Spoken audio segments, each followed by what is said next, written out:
오늘 저녁 놓치면 안 될 뉴스 한판 브리핑. 한판 브리핑, 오늘은 김수민 시사평론가 나오셨습니다. 어서 오십시오. 반갑습니다. 치맥 회동, 주말에 윤석열 전 검찰총장 소식이 화제였는데 캠프 재구성과 더불어서 국민의힘 이준석 대표와 치맥 회동을 했죠. 네, 그렇습니다. 캠프 재구성에서 참가 인사 몇 면이 주목을 받았는데요. 상황실 총괄 부실장의 신지호 전 의원, 기획실장의 박민식 전 의원, 청년특보의 장해찬 시사평론가, 그리고 호남 출신 전 현직 의원으로서는 처음으로 김경진 전 의원이 상근 대외협력특보 이렇게 임명이 됐습니다. 그리고 대변인의 3명이 추가가 됐는데 김병민 전 비대위원, 이두화 전 의원, 윤희석 전 국민의힘 대변인 이렇게 꼽혔고요. 그리고 정무보좌역에 함경우 전 국민의힘 조직부총장 이렇게 꼽혔는데 김병민, 윤희석, 함경우 이 세 사람은 김종인 전 비대위원장과 함께 했던 인물들이라서 김종인 위원장과의 연관관계 이런 것들이 주목을 받고 있습니다.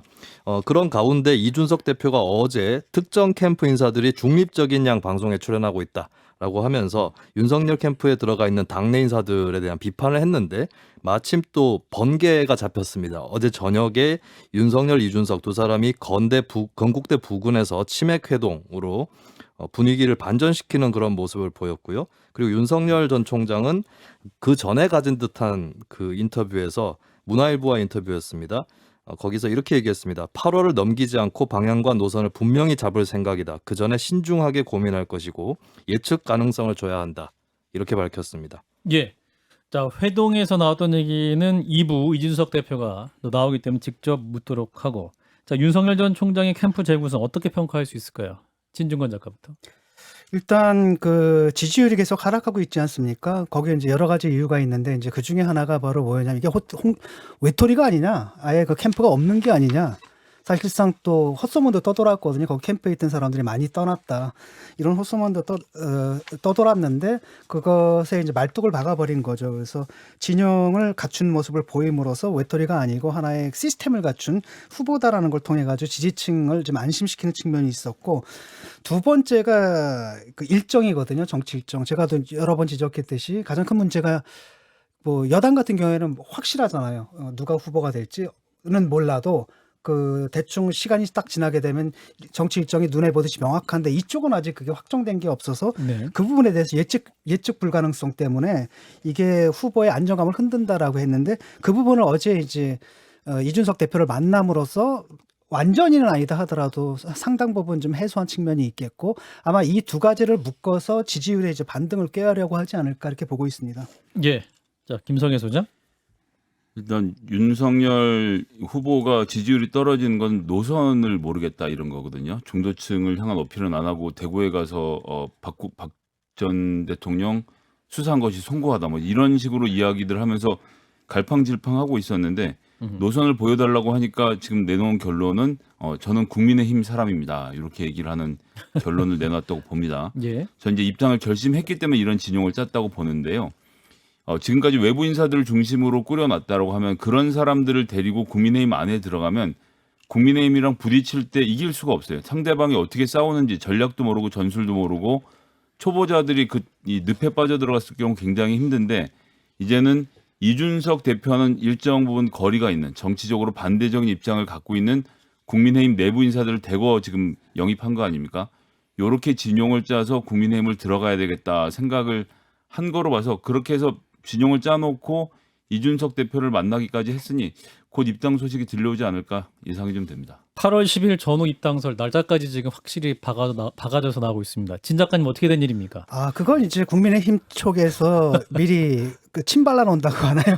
예. 미리 이제 기정사실화 함으로써 이제 압박을 강화하겠다라고 하는데, 아마 윤석열 캠프에서는 뭐 거기 동의하지는 않을 겁니다. 분명히 8월 안에 결정하겠다라고 했는데 그게 입당을 결정하겠다는 건지 아니면 입당할지 안 할지를 결정하겠다는 건지도 좀 확실하지 않고요. 아마 지지율의 추이를 볼 것 같아요. 입당하지 않고도 지지율이 지금 떨어지고 있는데 하락세를 막거나 거기서 반등에 성공한다라고 한다면 상당 부분 바깥에서 힘을 키우고, 사실 이분한테 기대되는 게 뭐였냐면은 국민의힘 후보가 하지 못하는 것들, 즉 중도층에 대한 소구력이잖아요. 예.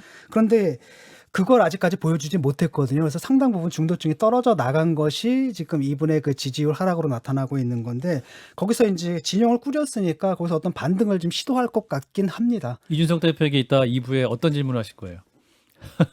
뭐 그런 얘기 이제 물어보죠. 뭐라고 얘기를 했는지 구체적으로 아마 내 대답 안 해줄 것 같아요. 예. 자, 김 소장님은 이따 2부에 이준석 대표를 만나실 텐데 어떤 질문을 하실지. 김종인 박사하고 지금도 사이가 괜찮으신지가 굉장히 궁금합니다. 알겠습니다. 사이가 나쁘진 않은데. 얼마 전까지는 그랬는데요. 제가 보기에는 최근에 뭐 그닥 같은 편으로 보이지가 않아서. 그래. 두 분이 좀 생각이 좀 다른 건 있습니다. 네. 쉽게 말하면 이준석 대표는 당의 대표잖아요. 당의 대표이기 때문에 모든 것을 당 중심으로 가져갈 수밖에 없고 그게 또 맞아요. 그리고 하지만 그 김종인 위원장 같은 경우는 당만 보는 게 아니라 쉽게 말하면 정권 심판 또는 정권 교체를 위해서 전체를 아우르는 큰 그림을 그리고 있거든요. 그래서 김종인 둘이 박사는 좀 생각이 그냥 좀 다른 것 같아요. 자기가 어떻게 하면 돋보이는 역할을 할까 외에는 큰 고민이 없는 분으로 보입니다. 실제 어떤 상황인지 2부에서 직접 짚어봅니다. 자, 다음 소식.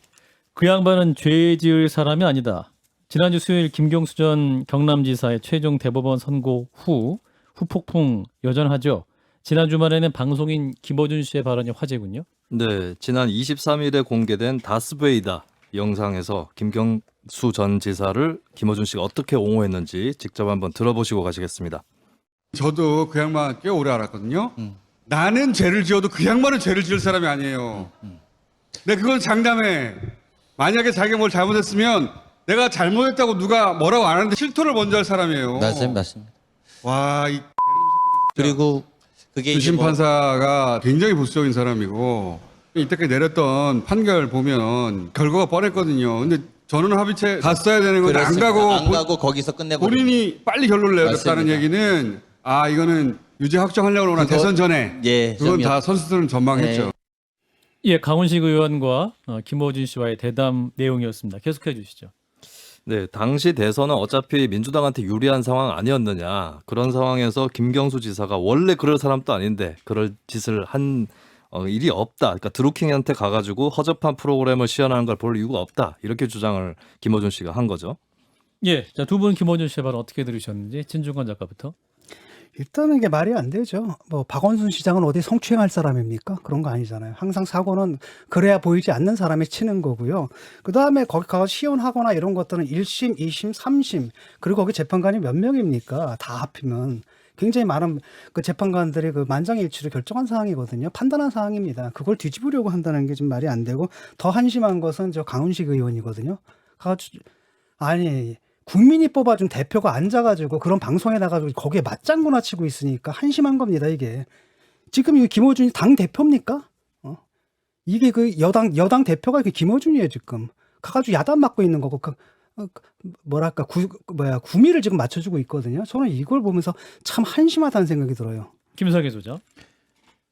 일단 공중파에서 뭐 이제 유튜브 얘기까지 다 해야 되나 싶은 생각이 들어요. 뭐 영향력이 커졌다고는 하는데 예. 저도 뭐 개인적으로는 13만 구독자를 확보한 유튜버긴 한데 그게 뭐 중요하겠습니까? 옳은 소리. 예. 예. 예, 공중파는 공중파대로 의미가 좀 있다고 생각을 해서 언제부턴가 이제 이런 발언들이 지상 위에서 그러니까 이것은 구독한 사람들끼리 자기들끼리 보는 것이 어떤 공중의 매체를 쓰거나 세금을 쓰는 게 아니거든요. 네. 그런 사람들끼리 즐기는 문화를 우리가 가져와서 이게 문제가 있다고 말하는 것 자체도 좀 이상하다고 생각을 하고요. 그런데 이제 반면에 의원들의 입장에서는 어디든 정치인을 불러줘서 말할 곳이 생기면 나가서 말을 하는 게 또 자기의 임무라고 생각을 합니다. 그래서 뭐 강훈식 의원이 나와서 뭐라고 했는지 제가 방송 전체를 들은 건 아니라서 예. 잘 모르겠지만요. 예, CBS에서도 저희 요청을 하는데 안 오시는 대권 주자들이 있다는 얘기 들었는데 예, 여긴 꼭 좀들 나와 주셨으면 좋겠습니다. 그래서 나와서 하실 말씀 다 하셔라. 그럼요. 네. 국민들이 그래야 판단을 하죠. 그러니까 국민이 뽑아준 대표들인데, 이 국회의원들이. 가가지고 이분이 어떤 분입니까? 그 음모론의 대가 아닙니까? 그런 허접한 방송에 못 나가가지고 안달이 나가 있다라는 것은 정말 한심한 일이죠. 그리고 여기에 대해서 아직 왜 선을 끊지 못하는지 모르겠습니다. 예, 원래 조기 축구에 가서 소맥 말아 마시면서 형님 하는 게 정치인의 역할이기도 합니다. 예, 다양하게 출연할 수 있다라고 또 김 소장께서 발언해 주셨습니다. 이 뉴스 여기까지 짚겠습니다.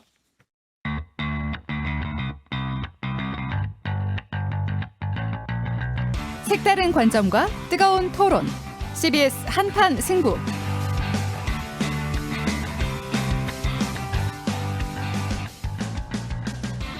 예, 한판 승부 함께하고 계십니다. 자, 법사위원장 논란. 지난주 금요일 여야가 국회 하반기 원구성에 합의를 했는데 그 내용 갖고 지금 논란이죠. 내년 6월부터 이제 국민의힘이 법사위원장을 맡는다. 이 소식에 지지층도 들끓고 있다. 네, 맞습니까? 그렇습니다. 일단 합의 내용부터 말씀을 드리면 전반기가 아직 남아 있거든요. 남은 기간에는 현재 의석수에 비례한 것이죠. 상임위원장을 민주당 11개, 국민의힘 7개 이렇게 배분을 한다라고 하는 것이고, 그리고 후반기로 넘어가면 그때 의석수에 맞게 또 배분한다 이렇게 합의를 했습니다. 그러면서 법사위원장은 후반기부터 국민의힘 쪽으로 넘긴다라는 것이 합의 내용이었고요. 그리고 법사위의 성격을 바꾼다라고 하는 부분도 포함이 되어 있습니다. 그러니까 법사위가 체계 작구 심사 기간을 통해서 이 법안을 본회의에 올릴지 말지 이것까지 결정을 하던 것이 국회 관행이었었는데, 이 심사 기간을 120일에서 60일로 단축시키고 또 법사위는 체계 작구 심사 범위를 벗어나서 심사를 할 수 없다, 이런 조항을 국회법에 신설을 한다라는 내용이 포함되어 있습니다. 이 내용들은 8월 25일 본회의에서 국민의힘 몫의 7개 상임위원장을 선출을 하고, 또 지금까지 선출하지 않았던 야당 몫의 부의장도 더불어서 선출을 할 예정이고요. 그와 함께 국회법 개정안도 처리를 한다, 이런 계획입니다. 예. 그러나 민주당 강성 지지층 같은 경우는 과거에 여상규 국민의힘 소속의 법사위원장이 여러 법안들을 좀 가로막았던 그런 사례를 소환하면서 국민의힘 법사위원장이 방해를 부리면 개혁입법 동력이 상실한다, 이런 논리로 당 인사들에게 많이 항의를 하고 있고, 이 과정에서 문자 폭탄 또 다시 등장을 했습니다. 이재명 지사도 이 문자 폭탄을 받고 업무 방해, 수면 방해를 하면 하던 일도 못한다라고 하소연을 하기도 했고요. 그리고 대선 주자들 가운데선 추미애 후보가 잘못된 거래는 철회해야 된다라고 얘기를 했고, 정청래 의원 등도 중차대한 문제를 몇몇이 짬짬이로 합의했다라면서 이 합의를 비판을 했습니다. 이런 항의에 대해서 윤호중 원내대표도 해명에 나섰는데요. 안전장치를 마련을 했다, 상황 법사위원장은 어려울 것이다 라고 해명을 했는데, 이 가운데서도 여당이 법사위, 야당이 예결위를 맡아야 한다는 자신의 원래 생각에는 변함이 없다, 이렇게 덧붙이기도 했습니다. 예, 자, 법사위 상임위의 상임위로 이제 불리면서 항상 개혁의 논란이 되기도 했었는데, 자, 이번 합의 어떻게 보셨는지 진 작가부터. 일단 민주당의 강성 노선에서 좀 벗어난 것은 평가해 줄만하다고 생각합니다. 왜냐하면 그동안은 사실 운동권 논리였거든요. 사실 국회의장을 여당이 맡으면은 법사위원장을 야당이 맡는다, 이게 민주주의의 논리거든요. 항상 다수가 다수결로 결정을 한다 하더라도 소수의 견해를 존중한다는 차원에서 이 견제가 이루어지게끔 시스템이 만들어졌고, 그게 사실 법률로 제정된 건 아니다 하더라도 일종의 불문율처럼 법률처럼 행세해 온 건데, 작용해 온 건데, 이걸 갖다 일방적으로 파기했던 게 그들이란 말이죠. 그 바탕에 뭐가 깔려냐? 운동권 멘탈리티거든요. 우리는 무조건 옳다, 우리 말은 100% 다 옳고 쟤네 말은 다 틀렸고 저쪽은 적폐고 방해물이고, 그렇기 때문에 우리가 다수결로 밀어붙여야 된다, 그러려면 법사위원장은 우리가 가져가야 된다, 이런 멘탈리티가 깔려 있는 거죠. 그래서 거기서 벗어나려고 노력한다는 점은 평가합니다. 근데 이제 문제는 좀 전에 얘기했듯이 그 강성 지지층들은 아직도 그 운동권식의 논리, 그런 선전선동의 논리에 지금 그 세뇌가 되다시피 한 상황이거든요. 그러니까 당이 이성적이고 합리적인 판단을 내렸다 하더라도 그걸 받아들이지 못하는 거죠. 그래서 지금 문자 폭탄을 보내고 있고, 그것을 통해 가지고 그 뭐 여당의 이제 의원들이 지금 곤욕을 치르고 있는 거죠. 예, 김성희 소장. 제가 이제 국회에서 일을 좀 오래 하면서 이걸 봤는데, 이게 참 뭐 어느 편 들기 쉽지가 않아요. 일단 법안에 보면 이 국회법 86조에 위원회에서 법률안 심사를 마치거나 위반하였을 때에는 법제사법위원회에 회부하여 체계와 작구에 대한 심사를 거쳐야 한다. 어차피 법안에도 체계하고 작구만 보라고 돼 있지 내용 보라고 돼 있지 않거든요. 네. 근데 내용을 함부로 봐왔단 말이에요. 그래서 뭐 진중권 작가님 지금 말씀하시는 게 한편 동의가 되면서도 한편으로는 동의가 어려운 게, 19대 국회 때 박근혜 대통령이 특수고용 노동자들, 우리 특히 보험하시는 보험설계사들 포함해서 산재보험을 의무적으로 들도록 하는 법안을 공약으로 내고 자당 의원이 법안을 냈는데, 한노위 법안소에서는 이완영 의원이, 그리고 이 법사위에서는 권성동 의원이 끝까지 틀어막아서 결국은 대통령 공약이자 여당의 입법 내용을 법사위를 통과를 못 시켰던 전례가 있어요. 그만큼 법사위 전횡이 심하기 때문에 이게 협치에 넣을 수 있는 영역인지 여기에 대해서 좀 고민이 좀 되기 때문에, 이런 부분에 대한 무력화를 먼저 시킨다면 전 법사위에 넘겨줄 수 있다고 봅니다. 아니, 그러니까 법사위의 전횡이라는 게 그 여당 법사위원장의 뭐랄까 전횡이었던 거잖아요. 그렇다면. 그런데 지금 그 법사위원장을 아니요, 갖다가 간사한 사람이 쉽게 말하면 권성동이라는 간사가 틀어막아도 대통령 공약도 실천할 수 없는 나라가 우리나라의 국회라는 점은 좀 고민이 되는 근데 거죠. 그 문제가 그 법사위원장을 여당이 가져감으로써 해결될 문제는 아니잖아요. 자, 김수희 네. 평론가. 이 문제에 좀 추가적인 쟁점들이 있는 것 같은데 아까 김성애 소장님 말씀하셨던 대로 체계작구 심사는 지금도 그렇게만 하게 돼 있는데 이것을 거기에 국한시킨다고 하더라도 그러면 법안 내용을 안 들여다보게 될 거냐 이 부분에 대해서 좀 불신하는 분들이 있는 것 같아요. 그래서 법사위에서 체계작구 심사만 한다 이것보다는 차라리 체계작구 심사를 하는 별도의 어떤 위원회라든지 이런 것들을 만들자 하는 게 민주당 내부 지지층의 생각인 것 같은데 이게 실제로 어떻게 운영될지 관련해서 좀- 제가 한 말씀만 더 네. 드려야 되겠는데 법사위가 체계작구 심사를 옛날에 왜 했냐면요. 그쪽에 변호사들이 많았거든요. 그리고 옛날에 인터넷이 없었습니다. 놀랍게도. 예. 컴퓨터가 없던 시절에 만든 법이거든요. 검색을 해볼 수 없으니까 법안이 머릿속에 들어가 있는 법사위에서 체계작구를 심사를 한 건데 지금은 검색도 다 되고 국회 사무처에 1,000명이 넘는 직원들이 일하고 있거든요. 상임위에서 체계작구 다 비교해서 검토하고 통과시킵니다. 상임위에 체계작구 심사권을 주면 되고 지금 얘기하는 것은 상임위에서 여야 간의 합의를 거쳐서 법사위로 올라오는 것이기 때문에 법사위가 상원 노릇을 할 필요가 없어서 그 부분을 해소하는 게 더 전 중요하다고 봅니다. 120일에서 60일로 줄였거든요. 이 기간 줄인 문제는 좀 실효성이 있을까요? 아무 소용 없어요. 그건 여야 간사가 서로 법안 리스트를 정하는 것 나름인데 60일이 아니라 200일 있다 정해도 할 말 없는 겁니다. 그게 안 돼요, 이건. 법을 고친다고 해결될 문제가 아닙니다. 모든 제도에는 오용과 남용의 위험들이 있는 거죠. 그렇다 그래서 그 제도 자체를 없애는 건 아니고 제도의 운영을 잘해야 되는 문제잖아요. 근데 그게 문제가 된다 그래가지고 그 자리를 갖다가 여당이 가져감으로써 해결될 문제는 아니잖아요. 예, 그래서 이제 여야 간의 타협을 상임위에서 했으면 그런 법안을 가지고 법사위에서 또 하는 거는 좀 이상하다는 거죠. 그러니까 그 국회의장이 또 틀어질 수도 있잖아요. 그런 국회의장 같은 경우도 그런 권한이 있는 거고, 그래서 그 권한을 분산해서 갖는다라는 거고, 이걸 어떤 차원에서 봐야 되냐면 협치의 차원에서 봐야 된다는 겁니다. 그러니까 자기 180석이라는 의석만 가지고 무조건 다수결이 민주주의가 곧 다수결이다 이래가지고 1년 반 동안 지금 폭주를 해오지 않았습니까? 그러다 보니까 이제 이런 문제가 발생하는 건데 오죽하면 그런 얘기가 나와요. 삼김 정치를 다시 평가하게 됐다. 그러니까 요즘은 그런 타협이나 협상 이런 것 자체가 없어져 버렸단 말이죠. 거의 막 운동권식으로 전투가 돼 버렸거든요. 우리가 힘으로 밀어붙이자. 이러니까 사실 우리가 제도는 민주주의를 운영하는데 이게 민주주의적 제도가 아니게 된 거고, 그것은 지금 그 잘못은 이제 바로 잡는다는 차원에서는 저는 이번 이런 시도는 뭐 나쁘지 않다고 생각을 합니다. 물론 이제 말씀하신 것처럼 그런 디테일한 부분에 대한 고민은 있어야겠지만. 근데 저는 하여튼 지난 국회에서 경험한 바대로 하면 견제를 하는 것이 되게 좋은데 실질적으로는 특히 재벌들이나 권력들이 딱 한 사람만 로비를 하면 모든 법안을 틀어막을 수 있었다는 점에서 좀 고민이 많이 되는 내용입니다. 권력과 재벌은 여야를 가리지 않는 걸로 알고 있고요. 네, 김수희 그리고 평론가. 여기에 숨어 있는 쟁점이 하나 더 있을 수 있는데 현재는 법사위의 법안 심사 기능에 대한 그런 얘기들이 많잖아요. 근데 법사위가 또 고유의 심사 법안들 분야가 있습니다. 그 대표적으로 현 정부에서 중요하게 다루는 검찰, 사법에 관련된 그런 것들을 다루는데 이 부분에서 이제 지지층 입장에서는 그러면 그런 검찰 개혁이라든지 이런 것들을 또 포기하는 거 아니냐 이런 생각을 할 수가 있는 거고, 또 거꾸로 궁금해지는 것은 국민의힘은 왜 그것을 그냥 자신들이 잡고 가는가, 진짜로 막아보려고 하는 것인지 아니면은 이제 어떻게 보면은 여당이 그냥 놔두면 뒤집어 쓸 수도 있는 그런 상황이었는데 그것을 이제 막고 자신들이 어떻게 해보겠다는 건지, 예, 그런 의도도 좀 한편으로 볼 수 있을 것 같습니다. 예, 그리고 정치권에서 실효성 논란도 있어요. 원내대표 바뀌면 그 다시 논의할 수 있는 수도 있다. 그래서 이게 실효성 없다 이런 판단도 있는데 요 얘기 한 30초만 더 해보죠. 예, 저는 대선 전에 하는 모든 논의는 사실은 대선 끝나고 나면 다시 할 거라고 맞아요. 봅니다. 예. 대선 상황에 따라 달라지는 네. 거죠. 만약에 민주당이 대선에서 이기게 된다면 이건 없는 일이 되는 거죠. 이 협치를 무시하시는 겁니까?